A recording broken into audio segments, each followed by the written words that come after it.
women taking induction of labours these days for pure fear-mongering? This is a great question, and as always, I'm going to provide the balance on all sides of the story here.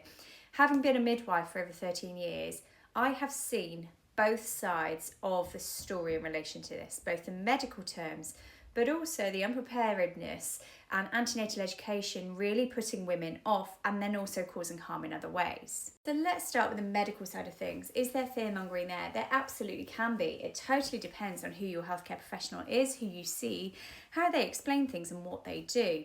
And it's why lots of different bodies, Royal College of Midwives, Royal College of Obstetricians and Gynecologists, recommend using brains to be able to be having those conversations with people, as opposed to, if you don't do this, you're going to have a stillbirth. And in relation to that, that should be, these are the risks of your condition, of where you are in pregnancy. These are the risks of accepting or declining an induction. These are the benefits of having that induction. These are the risks of having that induction. And those risks should be explained based on numbers and statistics if they're available. And where statistics are available, using things like 1 in 10 women will experience this, 1 in 50 women will experience this. For example, with post-8 pregnancy, we are meant to induce around 540 women to reduce the stillbirth rate by 1 in post-8 pregnancy. So that is a statistic that is available for post-8 pregnancies uncomplicated otherwise in first-time mums.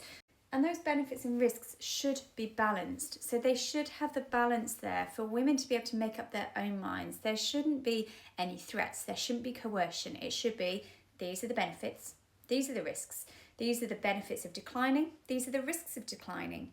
Would you like to go and have some time to be able to have this conversation, have a look into it a little bit more and then come back? For things like induction of labours and planned caesarean births, these are not life and death, life-threatening emergencies. These are done at a time where, yes, there might be risks. Yes, there might be concerns. Yes, there might be things that are influencing why you've had that conversation in the first place. But this isn't right. You have to make that decision right here, right now. It should be provided in an information leaflet. It should be provided as a conversation discussing the benefits and those risks. And there should be no coercion. There should be no fear-mongering in relation to that. I am aware, however, that all different healthcare professionals have different ways of discussing things. But like I said, the RCOG, the RCM, birth rights, they've all had huge amounts of fact sheets, lots of communication giving. The student midwives that are coming through have a lot more of this throughout their training these days. And I'm hoping that as time goes on, there's less fear-mongering in relation to medical healthcare professionals and far more, these are the benefits, these are the risks, this is what we need to discuss. It's your choice. Go away, make your own decision, because it's ultimately your pregnancy, your baby. It's your decision-making overall. Healthcare professionals, however, do have a duty of care to provide all of the information. Nothing should be withheld. We should be discussing this for even straightforward spontaneous vaginal births. We should be discussing this with every decision, not just induction of labours. We should be discussing this in relation to pain relief choices in terms of place of birth. You know, you think about home birth versus hospital birth. Those benefits and risks should be discussed with parents. I'm aware that time is a factor in that, but these are the things that should be discussed as standard with women. About the flip side, so we certainly have the other side of the spectrum as well, where women come in with some medical conditions, for example, things like preeclampsia. There are other things that develop during pregnancy, obstetric cholestasis, for example, and maybe they've been to some antenatal classes or maybe some antenatal education where they've gone along and all they've been told is the negative about induction of labours. All they have been told is that it's going to cause this, it's going to cause that. They've completely been fear-mongered the other way round. And then when it comes to their own medical history and where suddenly an induction of labour or a caesarean birth becomes the safest, there's sometimes that pushback. And then what happens is women are going into these environments in a far more stressed state because all they're expecting is the negative. They've never heard the positives of the interventions that are there to help women when they've got medical conditions, when there are concerns with them or their baby, for example. What that can also do is it can delay them in having that treatment, it can delay them in having those interventions, and that is their choice ultimately.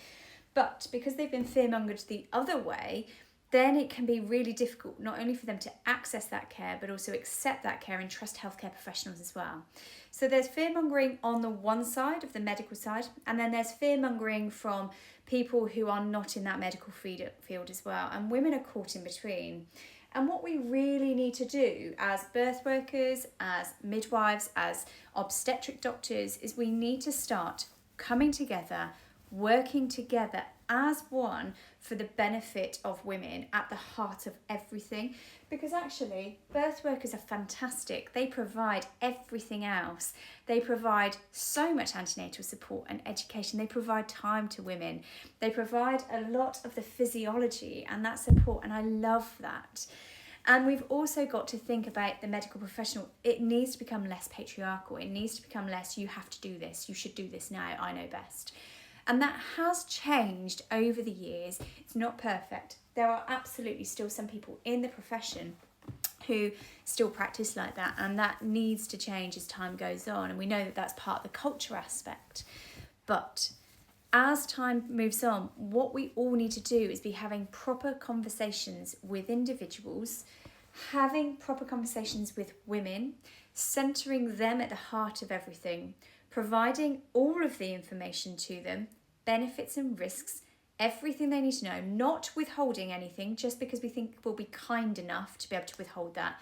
Women are intelligent, they're smart, they need to make those decisions for themselves. And if we withhold information, it reduces that trust, both in the healthcare system and the medical model framework, but it also reduces trust in the antenatal side of things in birth workers if suddenly things come up that other aspects need to be considered. And this is why I recommend that all women should get their information from a variety of sources. Never as simple as A or Z. There's usually 1,000,001 different aspects to consider throughout the whole of pregnancy, and particularly when it comes to thinking about decision making. It is never as simple as that or as clear cut as that. And that's why women should be accessing a range of sources from lots of different professionals, lots of different aspects, and bringing that all together. And it's why we all have a duty of care, every single person working in maternity services, outside of maternity services, in and around, to provide balanced information to women that is not set on fear-mongering, so that way we can let them really enable them to feel empowered and be able to have the care that they need and want in a non-fear-based state. The hardest thing at the moment is because there is an ongoing maternity scandal, you can't pick up a newspaper, you can't not search the internet without knowing about a maternity scandal and maternity inadequacies across maternity services from a variety of factors. I've talked about this at large before, but that in itself does have an impact on how women are accessing their care and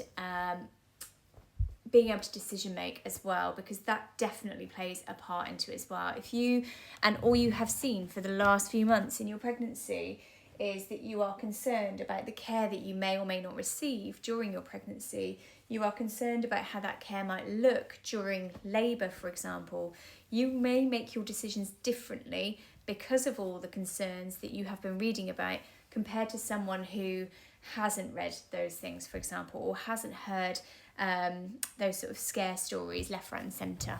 From experience, I know more women who accept or request an induction earlier on if they've known someone, if they have had a friend or a family member have a post-dates stillbirth, for example, or had a stillbirth at all. I've certainly known lots of women over the years who have requested it based on no medical reason, just that they're worried that the same thing is going to happen to them. So yes, fear absolutely does play a part into medicalisation, unnecessary inductions, but it's from a variety of different factors, and it can come from both aspects of the scales and both ends of the spectrum.